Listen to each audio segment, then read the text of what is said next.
Hello, dear hearts. Well, greetings on this entry into 2024.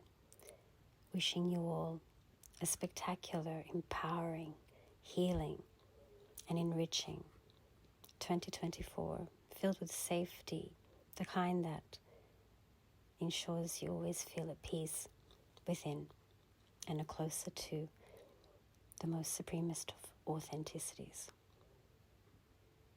I wanted to offer this little discussion on this New Year's Day in relationship to the world I'm involved in, which is Astrology and Jewels, and to talk about diamonds, in fact, which is something that everybody, is in awe of. It really does know their worth in this plane of existence. And also, I think we all, since, came into this existence, have been made aware of diamonds for their value, for their uniqueness, for, how not one diamond is the same as the other. They all have this rare quality, of course, for what they're worth in a worldly sense, and also, about currently, I guess, how rare they are, I guess they're not as easy to come across as they were once upon a time. So, that rareness also creates and adds a lot to the intrigue and interest. But I wanted to actually talk to you a bit more about, where these diamonds originally were found on this earth. And it doesn't mean that that's the only place. It just means if we look at recorded history, since when approximately were diamonds being discussed, and then going, deeper into the why, because, everything that we do here, what I try and bring forth through TarotbyTashi work, is always coming from that mystical platform. And I think it's really important to be aware of subjects, not just at surface value, because everything that I try and do my best to make sure we're going to that, belly deep point.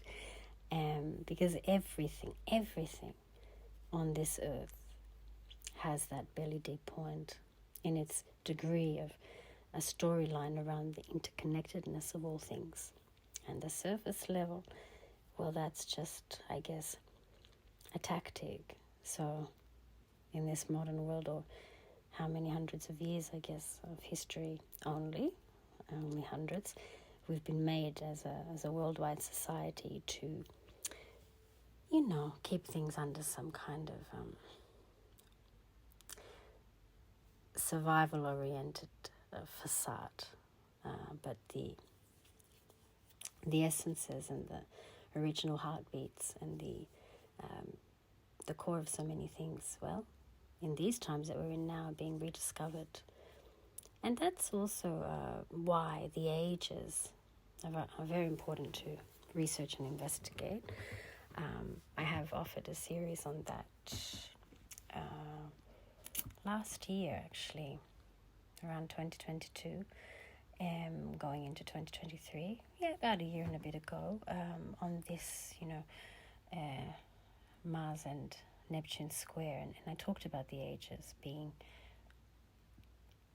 the Iron Age, Bronze Age, Silver Age, and Gold Age, and how that was connecting to various different original belief systems and cultures of this earth. So yes, you can always ask to listen to that if you'd like to. It's good to know about the ages.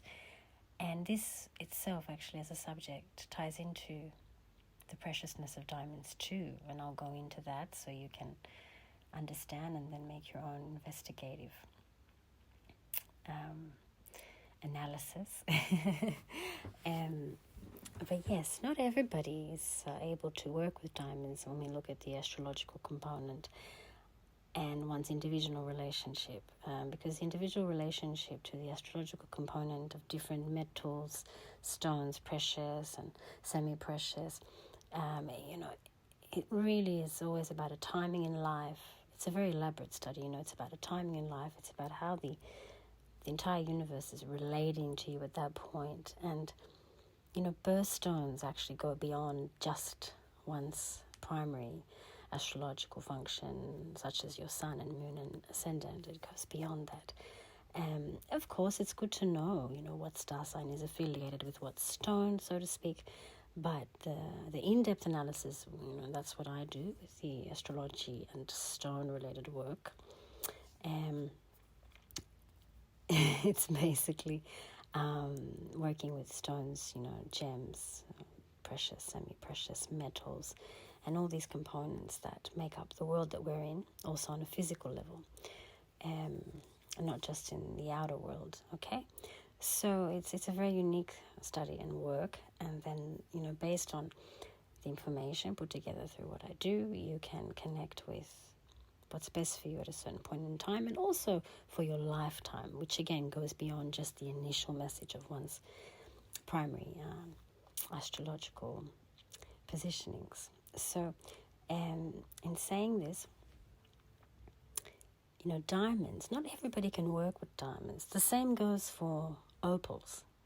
Very few have that ability to work with them, or to keep them on their body, or to even have them in their, household. And this goes for various different semi and, precious elements, such as these metals and stones and so on. And I think, these, rules that come through from the ancient texts and scriptures and from individual cultures and lineages, that are, again, going back to a source, an origin. It's very ancient, very accurate. There's only some things that you can wear, for example, if you're a widow, right? You wouldn't want to wear them if you're married, and these are not superstitions. It's to do with what the components that make up that particular particle, whatever it is, stone, metal, gem, whatever it is, whatever makes that up, it has meaning, it has significance, it has a way to be used. Everything does, everything. Just like when you eat an orange, it's supposed to have a lot of vitamin C. You understand? So this is why we need to be very aware of everything we do, of everything that we are connecting with on a daily basis, and how that works with us. Is it bringing out the best in us?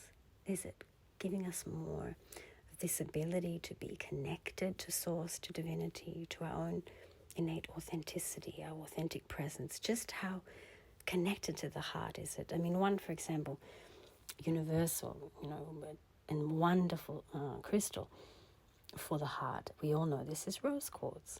And rose quartz is good for everyone. It's one of those crystals that every home can have one. There's nothing wrong with having that heart chakra energy activated everywhere, without any kind of restraint. And now there are others, that do it in a more potent way, but can only be used at certain times or for certain peoples. And there are many different meanings and ways of understanding all of this, again, depending on the uniqueness of the person, their own, astrological composition, what they're made up of astrologically and also physically, if they're, born as a man or woman in this life. And it's also got a lot to do with the state of the person at the time of inquiry. So, there's really, a vastness to work with and understand in all of this. But I guess what I'm trying to tell you and remind you of is how, everything on this earth, everything is there for a reason. When it's coming from the natural world, right, from the Mother Earth, the natural world, it's coming with reason.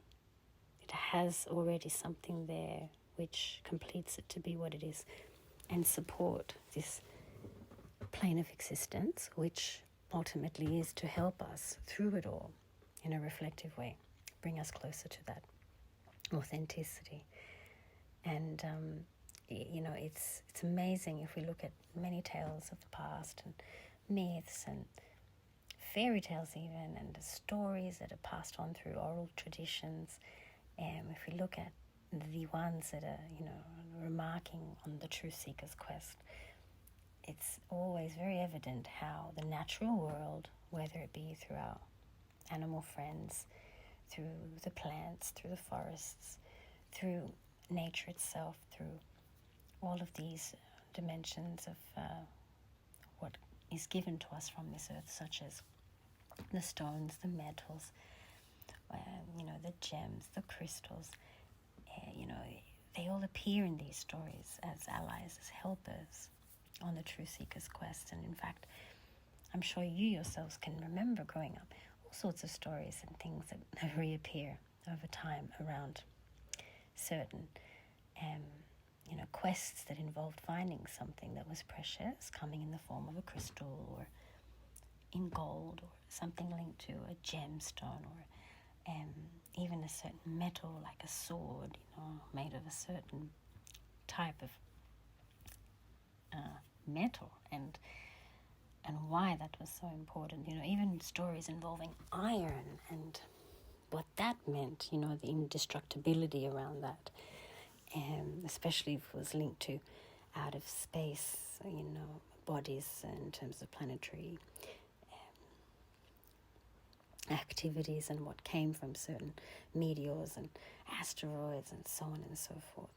Even looking at volcanoes and what they offer, even the earth itself, mud, there's just so much. So food and flowers and all that is given to us from this earth on a natural plane of existence that is appearing and taking place naturally, not man-made, is really an ally and has always been, if we know how to be in symphony with that rhythm and support system. So diamonds being so rare, so unique, and many are fascinated by them, I thought I'd just talk to you a bit about them and tell you some really important, fascinating facts, actually, that I'm sure many of you had no idea about. And it's good to know because, we value these, all of the rulers of the earth across time have always, valued diamonds and have done all sorts of nasty things to obtain them as well, which is never good. But why? This question of why. Can we eat them? Can we plant them and then we'll see all sorts of amazing trees and crops, bloom through their planting? What is so great about them? This question really did come into my mind. Several accounts. Yes, they're amazing. They're, beautiful to look at. They have this quality which captivates the naked eye, and the amount of light and beauty that comes through, as well as apparently being very heavy, their weight, it's also quite interesting, isn't it? It's a natural resource that's of the heaviest, actually, and that says something too. But yes, this question of why was very frequent, and I can understand if we look at it symbolically, when we think of things such as a prism, the way light reflects and works through a clear space, and then you can see this, beauty of what a prism is, and how rainbows function, the simplicity of them appearing and dissolving, just like that. Yeah, diamonds somehow have all of these attributes that spark a lot of, I guess, joy and amazement and all sorts of emotions from people. But that uniqueness, and also the fact that they're very complete in terms of what they hold,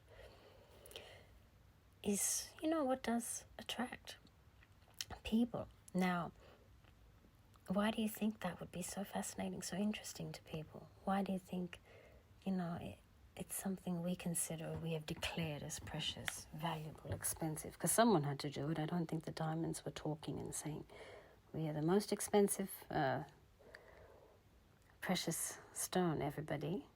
You have to do all sorts of awful things to obtain us, and people have to pay top dollar for a little droplet, which is a little kind of speck of a diamond. I don't think the diamonds were saying that. I don't think they even thought about something like that. So someone had to eventually, do that, declare them as being very valuable. And there must have been a reason for them to make such a decision about them. So this was all, crossing my mind. I was contemplating on all of this. It's much easier to answer this question if we think of gold and silver, because we know where they come from. We understand their properties in terms of how they can support the function of the human body and how important their origin is to life on this earth, right? We're very aware of that too when we look at copper. We're very aware of its origin, how valuable that is and how much that helps the human body too, right? And where it's found. I mean, these are minerals we're talking about, not just precious metals. So, yes, it's easier in many, many ways to understand in that regard. But what is it about diamonds that creates all that value and hoo-ha and so on? So, let's talk a bit about this.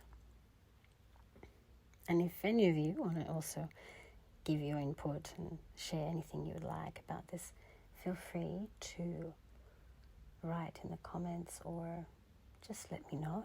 Feel free to send me whatever you want about this, because it is always nice to learn and exchange. And I think also sharing is really helpful, because these subjects, they do just get lost in everyday living's demands, and I don't think enough people are remembering these types of things. So it's good to share and exchange. Okay, so diamonds, based on history of this earth, on history that we have available to us, recorded history, they were first being found. They're not even able to tell us by who, but they say 4,000 years ago, based on the history of books and all that, that, there's texts written in Sanskrit from ancient India dating back 4,000 years ago from now, talking about diamonds, really discussing where they were in India. And I guess this already tells us a lot, considering India is such an ancient place when we look at world history. And of course, thereafter, Africa has been a very active place for the mining of diamonds. But in terms of origin and being able to see them and be aware of them, Sanskrit text dating back 4,000 years are talking about diamonds. Now, interestingly, in the 5th century BC, there was a very amazing physician, ancient Greek, and he was a physician to the king at the time. I think his name was Artaxerxes the second. That one. So he was the king at the time, and this ancient Greek physician basically was a part of that important entourage then. And, he wrote so many things about the world. He was a historian too. And, his records on India, ancient India, were very much discussing the greatness of the philosophers there at the time and how that, of course, complemented everything that was taking place in ancient Greece. But not only did he talk about the philosophers, he was also talking about the people, the actual peoples of ancient India, that time, 5th century BC. having qualities of divinities, of deities.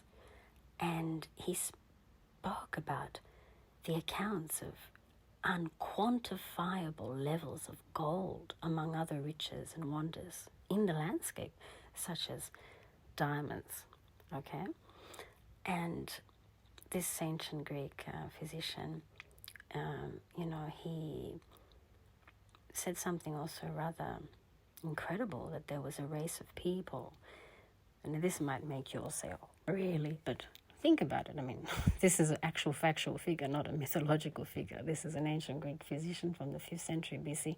And he himself wrote in his records that, India, ancient India, had a race of peoples there that were one leg race people. And their legs and feet were enormous, like giants.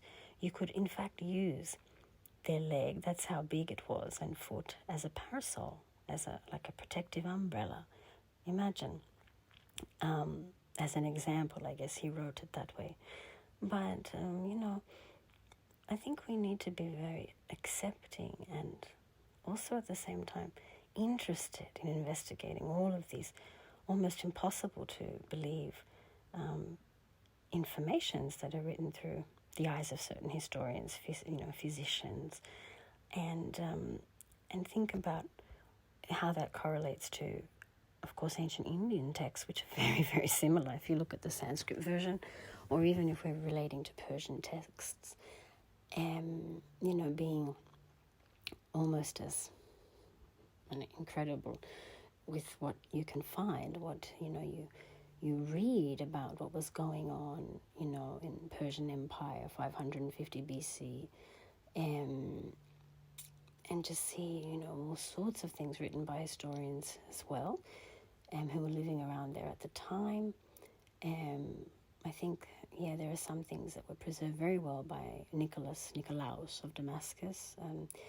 But anyway, in saying this, back to diamonds, they're actually, cited very much so by various peoples of these very, wealthy timelines, ancient history we're talking about here.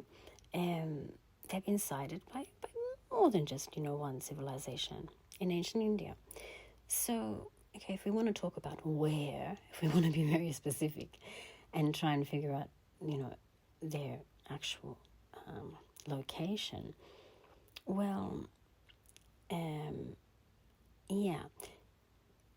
northern, central, and a little further south from the center were the main points, from what I've written down.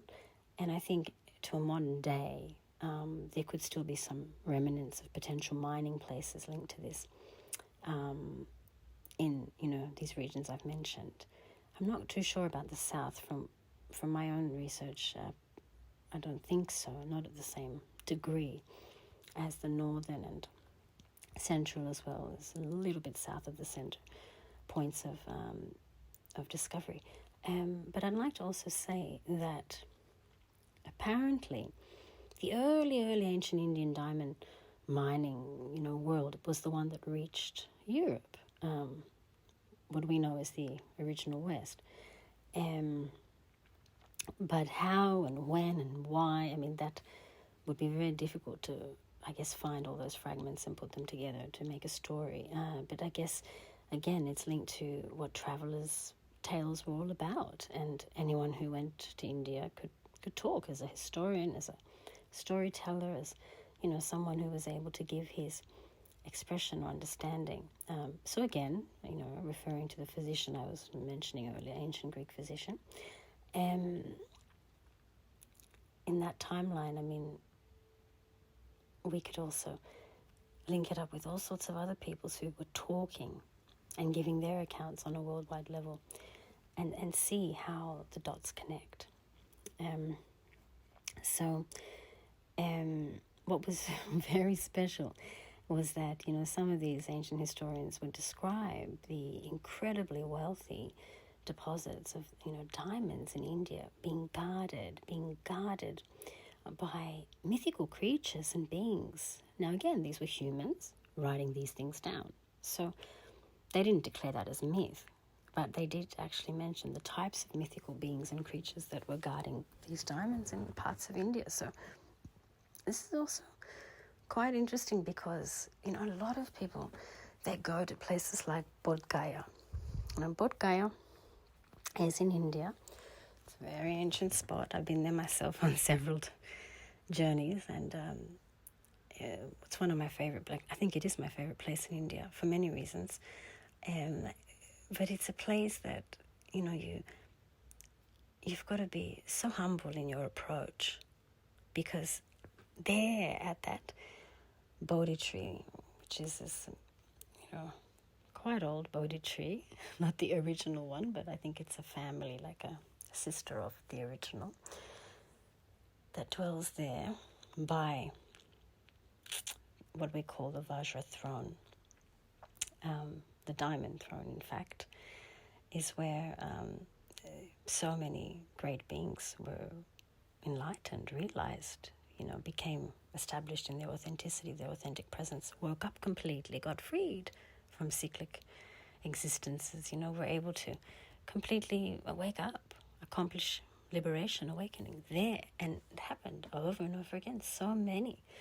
It's not just Gautama Siddhartha who woke up there completely, right? Became the enlightened one. It wasn't just him. So many others.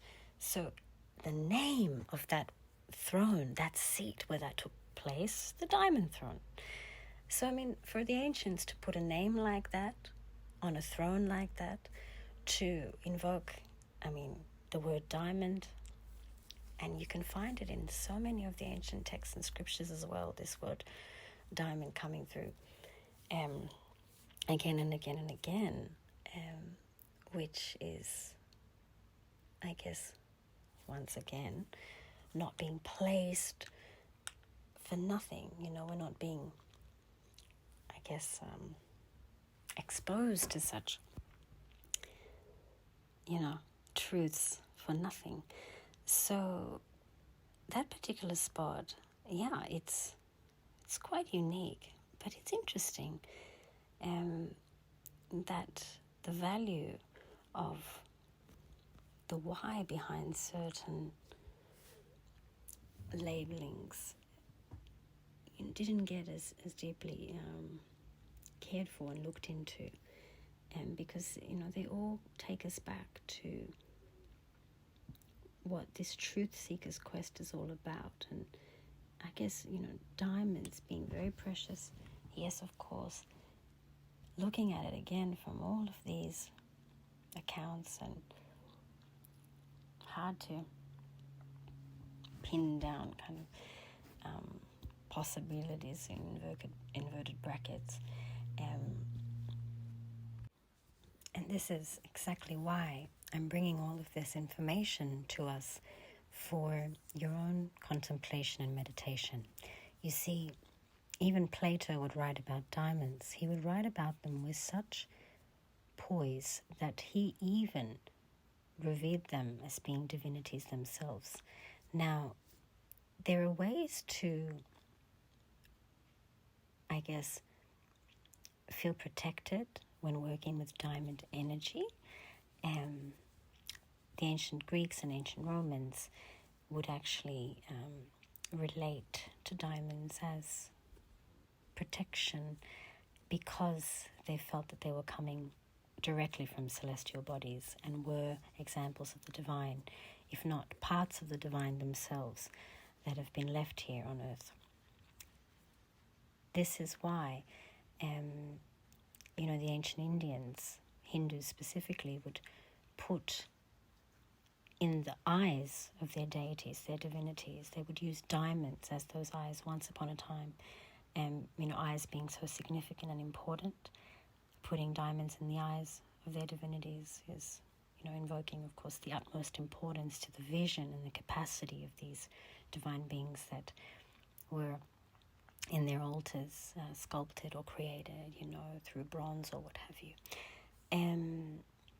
So, of course, on a, mundane level, we know that they're rare, we know that they're durable, we know that only another diamond can scratch a diamond. we know that they have a weight, weight to it, which means that, there's something that cannot be matched, as a natural resource, having such a weight, which translates to presence.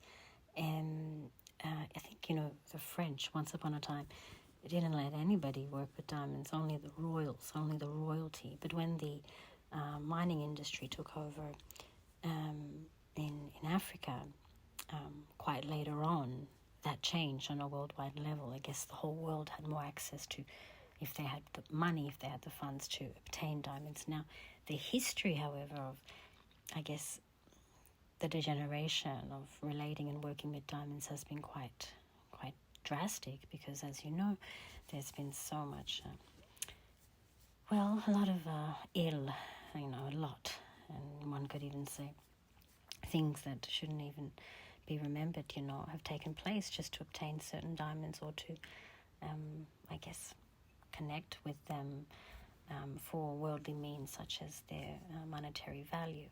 There's been a lot of ill, so much bloodshed, so much. And this is where, if anything, really pure and precious was dwelling in such minerals, such crystals, such precious gems and so on. You'd think that it would definitely retire and not be present anymore if such things have taken place. Do you understand? So of course, on a worldwide level now, of course, there are enough countries that are producing and I guess ensuring that there is a supply of diamonds. There are many, including even Australia, believe it or not. But in saying this, originally, when we look at the historical origination, it was along the rivers of Krishna in ancient India, and a few other spots that I mentioned in the regions that I was describing in India, is where they were, first seen and spotted, and in ways that were of a degree, of veneration. And in saying this, ancient texts, if we're talking about 4,000 years ago, finding Sanskrit texts that talk about the blessed diamonds, and also the word diamond being used in reference to, like this diamond throne, Vajrasana, in Bodhgaya, where all these great beings, attained enlightenment. This is all, in many ways, interlinked, and the reverence they're given to the word diamond, it goes beyond just the fact that it's a precious natural resource. It's more than that. So we've talked about its weight. We've talked about, I guess, the way it looks, right? That quality of prism. Apparently, it also has its own inner fire, apparently, which is also something that enhances the rarity. Like I was saying, it can only be scratched, tarnished by another diamond, so nothing else can affect it. Did you know also that recent history, I believe in 2004, when we look at the astronomical world and talk about astrology and astronomy and jewels, and what makes up us, our being and this earth itself and its influences, across time and space. I mean, in 2004, they actually discovered the star diamond. The space scientists said that there was a very big diamond in the sky, apparently. A 10 billion trillion carat gem, inverted brackets, says the publication, The Age. Yes, American astrophysicists said they actually, found one, and they said that it was, pretty much a diamond in our space. And, astrophysicists have also said, and astronomers have said, that there are many diamonds in outer space. It's not just on Earth. But this one particular, really say that, it's basically, its core has that crystallized diamond quality, and they, have marked it to constellation of Centaurus. So that's where this diamond star is, also known as Lucy. And, you know, she, I guess, only being found recently, you know, is also got an astronomical name, which I'll give you for those that are interested in Centauri or Centaurus as a constellation, BPM 37093, so you can look at that. But yes, I guess the nickname being Lucy, you can find more information if you look at it that way. But they really do connect, you know, this remnants of a star or whatever it is to being very much a diamond at its core, and basically what it's made up of, because apparently it resembles that which is a diamond. So yeah, now this is not the only example of, you know, diamonds in outer space. You know, it's interesting because we continue to say diamonds on Earth are rare, even though they can be found, and they have been found and have been around for such a long time on Earth, right, and in different parts of the Earth. And, you know, there's this whole thing about, you know, diamonds in outer space actually being quite frequent. You know, there's many in outer space. And, you know, some of them are even on meteorites, they say. You know, they're in the atmosphere, you know, space's atmosphere. In certain planets, apparently, there's been these, you know, predictive confirmations, and stars, you know. So, yeah, I believe it because these types of minerals and stones and precious components and so on, a lot of things are linked to outer space, of course. I mean, this is part of what makes this Earth what it is, because it's interlinked with what is taking place above us. But there have also been some quite, you know, I guess stressful statements about outer space diamonds, larger ones, you know, actually hitting the Earth and the surface of the Earth in the form of certain asteroids, and that have, you know, rare kind of, you know, dwarf planet components that contains diamonds as well. And this is something that was going on in the news in 2023, and you know, microscopically have been looking into, right, these remnants of certain meteorites, and also with whatever's going on in outer space exploration, and of course mining too, which is an actual fact. It's an aspiration of what many who are exploring outer space want to do. It's mine up there, which they might already be doing. You know, we've got to be aware of this. Is actually, you know, looking into these types of, they would call them extraterrestrial forms of diamonds. So it's interesting because if we, as species of this Earth, planet Earth, or being on this Earth right now, inhabiting this Earth, human beings, right? You know, if we say that the diamonds that are here are from this Earth, you know, many would also disagree and say, well, actually, no, they've come from outer space. Some of them have come through certain impact once upon a time. So there are many possibilities on how they've been found, mined, and so on and so forth. But if we look into the myth, it's quite, I guess, amazing. If you look at all different cultures and belief systems once upon a time and their relationship to diamonds, you know, you'll be quite amazed because of, you know, how they were respected and how they were, you know, seen as an example of divinity, or the potential also in one's own, I guess, capacity as an example through just the understanding of what is diamond. There are some other works regarding philosopher Plato who would, you know, refer to diamonds as being actual living beings. I think it was the Romans, the ancient Italians, that could have taken that to a level wherein they were linked to certain divinities. But I have heard and read about ancient Greeks also talk about diamonds as being linked to certain divinities, and what I've just mentioned. But there is a whole philosophy, you know, about the diamond itself being rare, being precious, being indestructible, being enduring in love, in commitment. So, ancient Greeks linked the diamond to the constant flame of a true love, of a capacity to love. But there is an entire philosophy on diamonds too, if you want to further, examine and explore. It's interesting because there's an entire sacred sutra which is phenomenal. And, I can tell you now, the many times that I've read it and connected with it, I've always been blown away. It's called the Diamond Sutra, okay? It's so sacred, so ancient, so precious. So sutra being that of a holy text, transcript.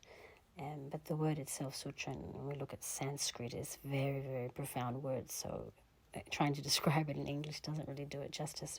But you can look into that text and that ancient sutra. There are many English translations of it. But we also have Plato's,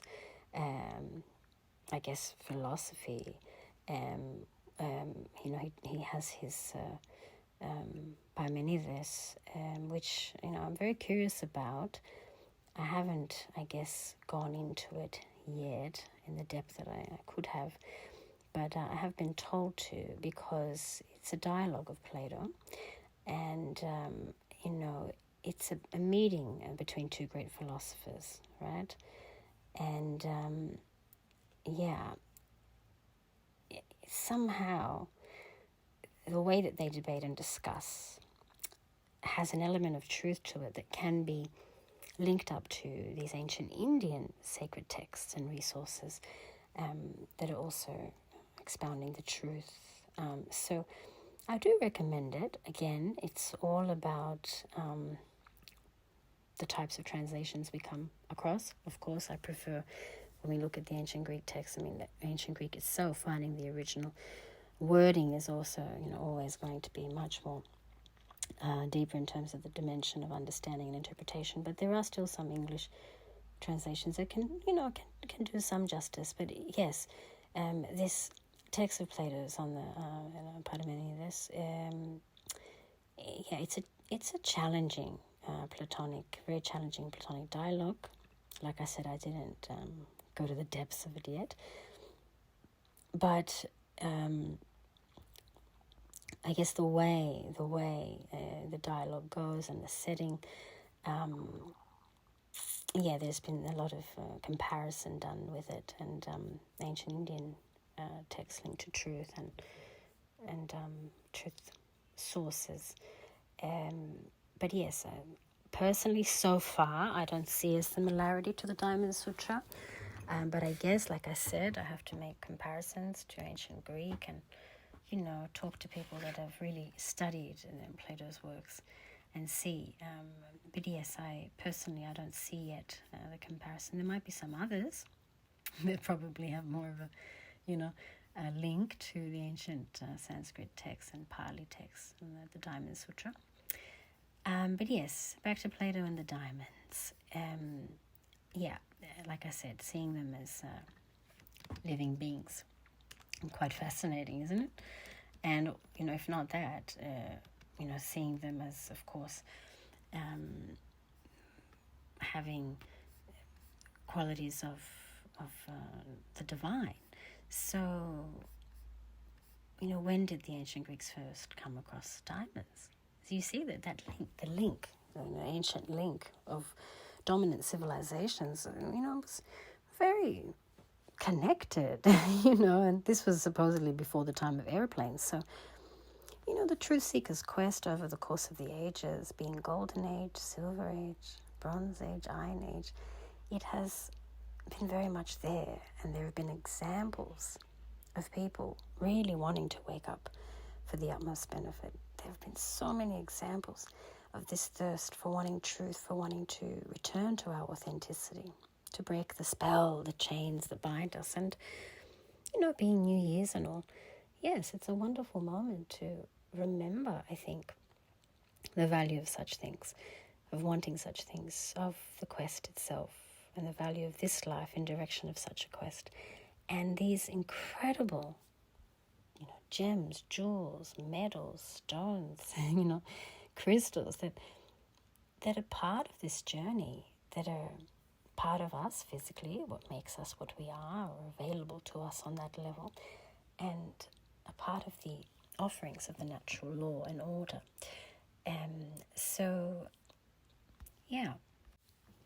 Well, look, the ancient Greek word adamas, which means invincible, is what the word diamond actually originates from. And invincible is correct, not just with the symbology, but the actual fact that nothing can disturb a diamond's value. It can only be scratched by another diamond. So this is a teaching in itself.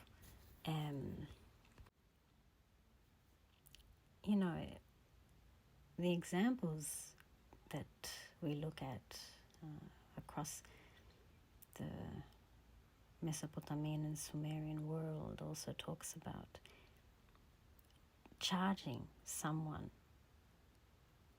in relationship to how a diamond would respond. Can you believe it?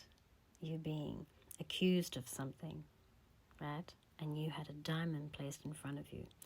I think also ancient Israel did this, in that whole region prior to actually having that name. So prior to Pakistan, Israel, but that region of this earth, they would place a diamond in front of the accused and wait. If that person had harmed, it would darken. If they were not guilty, let's say, were clean in their being, in their heart, it would illuminate. So it's interesting to contemplate on these things, because this is how certain belief systems operated, and whoever was doing that was believing in something that was present in the diamond, its capacity. Now, this doesn't mean that present-day diamonds have the same capacity or that can be used in that way, because as we go through the ages, so much degenerates.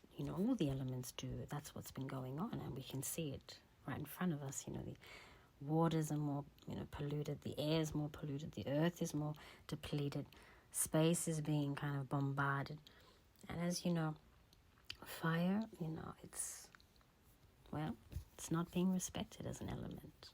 And that's why once upon a time, in the myths of this earth, in almost all belief systems looking at world history of myth, didn't want the human race to have access to creation of fire, for it not to be abused, So it's interesting. I feel like I want to just keep going and tell you so much more before I come to my own conclusions here for you. But most importantly, to let you know that, yes, there is value in diamonds in terms of what they can do, in terms of their protective properties and how to work with them as a jewel, right? How to have them in your household, on you. But at the exact same time, there is also, because of the times we're in, a lot of negativity that has taken place in order for certain diamonds to be obtained. And that can also create a different kind of experience to what the person working with diamonds could go through. Because everything has its receptive component, just like water carries all sorts of memory and is influenced by all sorts of things all the time. So are all these natural resources that we have on this earth.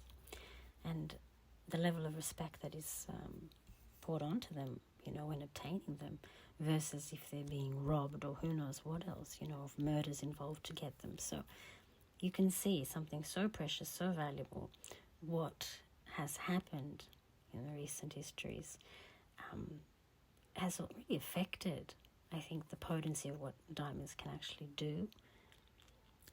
So diamonds in themselves, would have to go through their own kind of healing, I think, when working through them. Because whoever has them, if we have them in our lives, we are that owner, so we can heal them and empower them to return to this more sincere authenticity, for whatever's been hovering around them that has potentially created a different vibration that can be transformed through our own will, intention, and aspirations for ourselves and others, and the actual preciousness of that diamond too.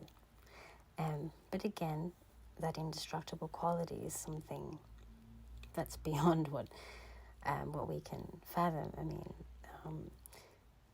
a diamond is what it is. What the outer plane of existence does is also, in its own way, completely separate to the essence of what is diamond. But it's good to keep all of this in heart and mind, because we can help the healing of the earth and make more use of what we do have, if we have such things as well. Or even just being aware of them if we see them in museums, if we, having more of a grandiose understanding here. So, diamonds have been worked with to protect one against things like the plague. They have been worked with to heal certain sicknesses. They have been worked with for protection in general. Again, that word protection keeps coming up because it's one of the main components of what people have worked with them in ancient history. And they've also been used as ornamental decoration on certain weaponry also, and in the military once upon a time. Now, I can't really talk about that being good or bad, but it was done, again, to invoke higher powers. Do you understand? And that then proved and continues to prove that there was this hierarchy in people's mindset since the beginning, that diamonds were of a higher authority in terms of their value, presence as a natural resource on this earth. In ancient Persia, there are many accounts that I was trying to tell you about earlier on that connected diamonds with evil. Evil because they tempted humanity into materialism instead of made people be aware of them, and not have that greed or lust or thirst to have them. So that tempting factor in ancient Persia drew a more, negative, interpretation of what they were. And these entities that they felt were involved in diamonds themselves were not that of a positive nature, that were seducing man, seducing humanity into materialistic things. So this is how, the ancient Persians would talk about diamonds. But there are many different accounts on diamonds in Persia, and I did mention some of the beings who did actually write about this. And it's interesting because one would agree nowadays, all the bloodshed and all that's taking place, one would say, well, there must be something very wrong there with diamonds to create all this. But, the same is happening for gold and silver and for money. Money not as anything, as a natural resource of this earth, but as a result of the natural resources, the calculation component, right? How much of this and that we have, and, let's create money so we can, have a system of calculation and transaction or what have you. But the same has been happening anyway, not just because of diamonds.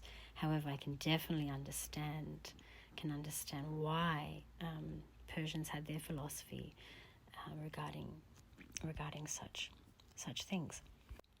So imagine India being the only place that was offering diamonds far and wide up until recent history. Brazil then had its diamonds discovered there, of course, the Africas, and then many other parts of this earth. Australia being a very ancient landscape, as we know, and, the indigenous community of Australia is very ancient. Diamonds, I guess, would have been there. It's just the discovery. The discovery has been in recorded history. We can, date it back to ancient India. And so, again, talking about the word, the ancient Greek word. So the ancient Greeks, work with this word adamao, which is about taming or subduing. And if you use it as an adjective, adamas, it's almost like describing something that's unconquerable, indestructible, invincible, right? So this all then proves this connotation and the way that the word diamond, originates from, understanding the root word in ancient Greek, adamao, and then adjective, adamas, and then became diamond. But it's interesting because, yes, there's the taming aspect, there's the subduing aspect, and then there's this invincibility, and then this, indestructibility. Indestructibility is what I would like to say. So they also said, right, that in history, I've been looking into it over and over again, and I would love to get more information on this, but they've also said that Alexander the Great, his world, venturing out to India, just before his death, he actually got diamonds from the so-called East, from that, region of India that he was approaching, that went back to Greece.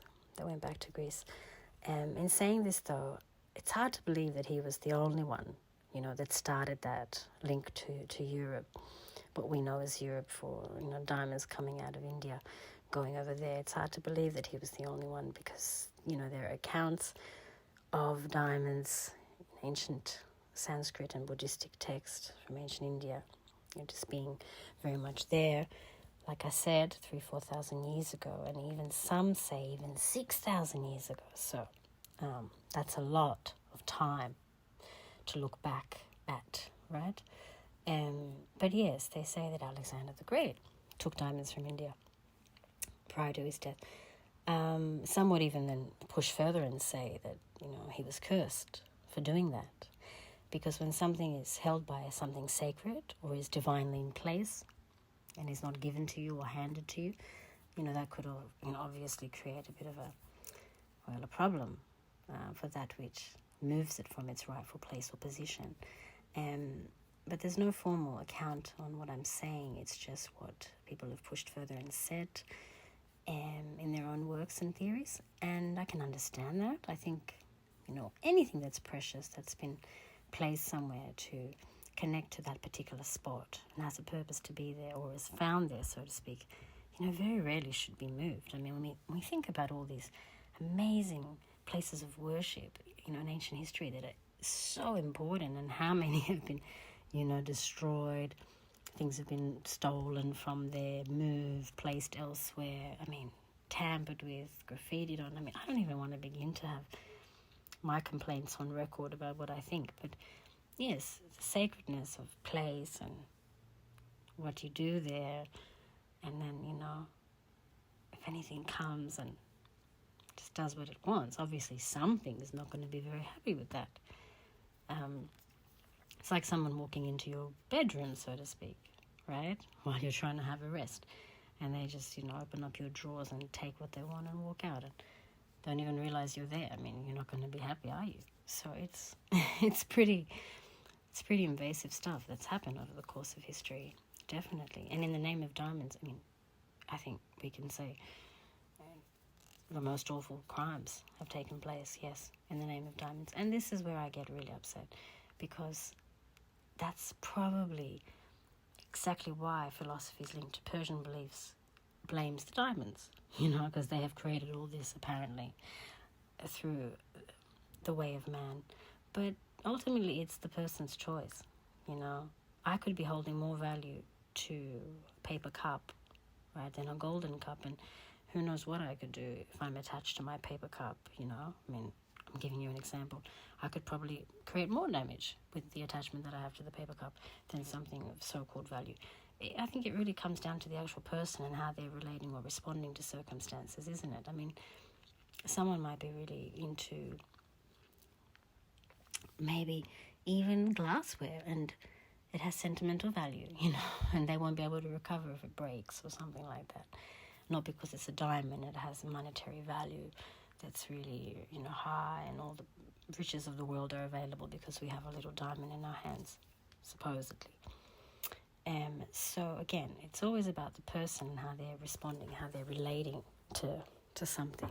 themselves. So I understand the Persian philosophy, I understand the risk of temptation, but all that was placed upon diamond came from man, came from the human beings that were inhabiting this earth. And because of us, we have created the relationship to diamonds the way it is now. I mean, there's been so many factors to consider, so many causes and conditions, so many things involved in the mix of the history of diamonds, but we have made it a very bloody, dirty industry. And it's very similar. It's not as talked about, as frequently talked about, but it's very similar, and also with gold and other precious stones and metals and minerals of this earth. There are even, philosophical debates, even in modern times, going on about, the value of water being more valuable than all these types of things that we're placing value on, such as diamonds and gold and silver and so on. But those same debates also, being more concerned about the value of water versus all this that we place value on, they also have come from ancient debates, philosophical debates. And it's a very fascinating spiral, because if we're trying to, understand the psyche and also the developments of psyche and how it has arrived to the way the world relates nowadays to such things, still the mysterious component drives the whole history of the world of diamonds. And the fact that there's so much mystery there, and so much awe, and originally so much veneration, that in itself continues to hold its place till this very day. So if we are against believing in something, or wanting to believe in something, or even trying to believe in something, it's amazing what looking just a little bit behind us can do, because so much of what this whole world is belief, in terms of what all these unique contributions to the whole have actually inserted, and what propelled them to, that all again is about belief. And even not believing is a belief, right? So, I think in this world of astrology and what makes us what we are in terms of the elements and components, and what can be of a firm representation to the capacity of what we are, I think diamonds, it's not so much about having to own them and claim them and wear them and all that, but it's more about how we can match it, through our own capacity, how we can match that indestructibility, the grace of clarity, the weight, the presence, the transparency that is, infinite light too, with all the colors of the rainbow, and also that brightness, that radiance, that is again part of this potency and quest that is the truth seeker's quest. So if they were left behind, by certain divine beings, if they are, as some cultures state, tiers of the divine beings, that's fine with me. But then we ourselves have to humble down and understand the value, not so much the value of the worldly, price tag, but the value of the tier itself, and what we as a species, as a race, meant to divine beings, for there to even be such tears falling upon us, and for them to have a certain kind of perfection, uniqueness, that is exactly the example that we have been needing to reflect on, so that we can remember our own capacity and the possibility within us. So I really do hope and pray that this has been helpful. Do I wear any diamonds? No. I think some of you have actually asked me, but no, not that I'm aware of, no. Have I seen any in my life? Yes, I've seen diamonds. I've seen many diamonds in my life around me. Do I look for them? Do I want them on me, near me? No, I'm not that fussy. I'm not that fussy. But I respect them, and I respect them actually equally to all the gifts of the natural law. And find it very amazing that there has been a consistency in the generosity of this planet Earth and what she manifests for us to feel like there is something worth more than what we know, right? So that's always amazing. And I find working actually with astrology and jewels and gems to be very rewarding. I can tell you a bit more about that before I close off. Yeah, it was a little while ago actually, I believe in 2020, when I talked about the work I do with jewelers, with the world of jewelry, industry of jewelry, but from an astrological standpoint. And I can tell you a bit about that again, so you can understand how you can work with me in this arena. But to put it simply, if you have jewelry at home, if you want to know how to work with it, I can work with your own stars, your own star map, and let you know about, what the best way to work with these jewels is. In saying this, though, I can also tell you what your real birthstones are, not based on just the sun and its position, but based on many other things that authentic practices in the ancient way of astrology, especially astrology with the backbone, which understands at least 88 practices within the realm of astrology. It can then help whoever practices that tell you what the best metals, stones, gems, and all that are for you personally. But I wanted to read a bit of what I wrote back then, and yeah, it's basically saying that the modern times, they have eaten up any chance to do jewels fairly, because there's a lot of mass productions going on of things that perhaps will end up in a pit somewhere, and made for what? I was writing, and made for what, I ask myself. Jewelry is supposed to be timeless, it's supposed to be protective, it's supposed to be personal, very personal. And generally, if we look at the ancient belief systems and the way the ancient cultures would work with them, it was always a link to a certain kind of adornment based on the need of the wearer, and also the spiritual beliefs, the practices that were a part of that particular groups of peoples. And it could also complement their status in society too. Don't think jewels were worn all the time, sometimes only on very important days and festivals and moments in their calendar years back then that they needed to be worn. And we're not always worn all across the board by everyone too, right? So then I was, going on saying that,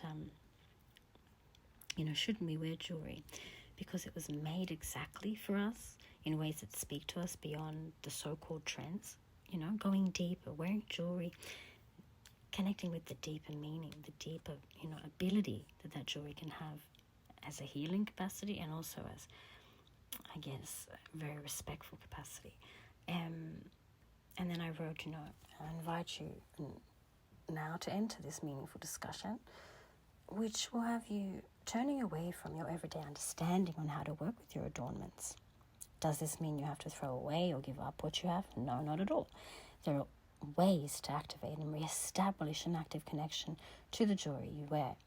There are ways to calculate how and when to work with certain pieces of jewelry. And it's saying also in these writings from 2020, how to work with your star map to know what's best for you as well, okay? Coming from a mystical perspective, coming from astrology and understanding astrology. One who, can work with the stars, I've written here, in ways that are working directly to the meaning and with the meaning of what jewel you should wear and when.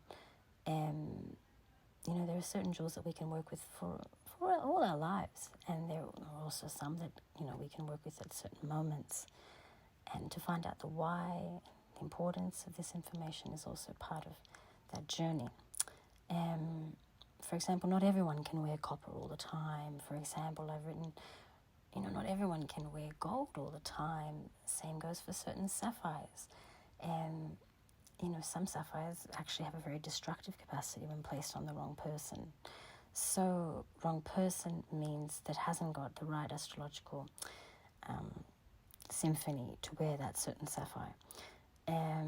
So I've also written about the process of the extracting of precious and semi-precious gems and metals has its own very energetic operation. When sourcing pieces from places where the gems and metals were extracted without a certain level of respect, there are energies that carry on within the pieces that can obstruct the wearer's experience. Curses, too, have followed such unjust acts, hence why we must seek out those who can offer what is beneficial, or at least, remind us how we can make what we have beneficial, right? Because, we didn't go and extract something unjustly. We don't even know if it was unjust or not, but we can make what we have beneficial. And we can be sensitive to what we have, to feel what it's trying to communicate with us. For example, we may have inherited something. Can't imagine what can be attached to an inherited piece of metal or rock, and how to cleanse that in ways that can really make it suit and heal the current time, as well as transform all that it's ever been attached to, right? Jewels can also be adorning yourself with bones, with shells, with pieces of wood. There's a deep practice around adornment, and it's very vast when it is applied correctly. And it does bring benefit when you get that information from people that have practiced this, that have that lineage, that backbone. It can be very helpful. Like I said, wood, shells. There are so many things that you can adorn yourself with that go beyond just the typical metals and stones and so on. That can be a major complement to your star map. And as I was saying, birthstones are not supposed to be determined solely by our sun sign in astrology. That is a massive misconception. It's commercial, and it really does, I think, just entertain people that get to know about this, but it doesn't help the core. So it's a massive misconception, okay? Birthstones are not determined solely by our sun signs. So yeah, I've written a lot. I won't read that all again. But basically, my life's work is all about this, about, the truth, basically. And that's it. And not to be veering away from it. So, yeah, I'm very grateful that I can share all this with all of you. I think you might already be asking, so what star sign is affiliated with diamonds? Can someone please tell me? I know you're all screaming, you want to know. Well, I'm going to tell you. So guess what? Pretty much everybody can work with diamonds, all the star signs, okay? But if you look at the actual star maps, okay, there are some people that are meant to work with them. It's not that they can, but they're meant to. It's like a calling. They have to have diamonds on them. It will help them in life. And that's the difference. But pretty much all the star signs can connect with diamonds. Now, in terms of which star signs, I guess, have more of a direct arrow-like, link that really just shoots right through in terms of their ability to have some kind of a symmetry going on. It is known actually that Aries is one of the main ones that can work with diamonds, and diamonds can help Aries sun signs. In saying this though, all star signs can. It's very important to go into the potency of, again, the map itself, and whether you need diamonds or not, basically, and when you need them and why you need them. And the opposite to Aries, being Libra, has a natural affinity with things like diamonds. But it's not that Libras need them; they just have a natural affinity with them. In saying this, though, Libras are one of the only star signs, if we look at primary function being the sun sign, that have access to the rainbow opal, and it is in harmonious, energetic understanding. And not everyone can wear opals, okay? But again, one would have to go deep into the star map to confirm, even if you're a liberal Aries, if this is sincere, if you can indeed work with these types of precious stones. But yes, I love this work, and I'm really thankful that you can all get to know a bit more about it. And yeah, diamonds being a girl's best friend, apparently, as Marilyn Monroe would say. Well, let's see about that. Happy New Year, everyone. Happy New Year. Let's heal this earth and make it a better place, and get all that bright light happening, and just take care of each other. Nothing like the heart, just like the heart of a diamond has its own flame.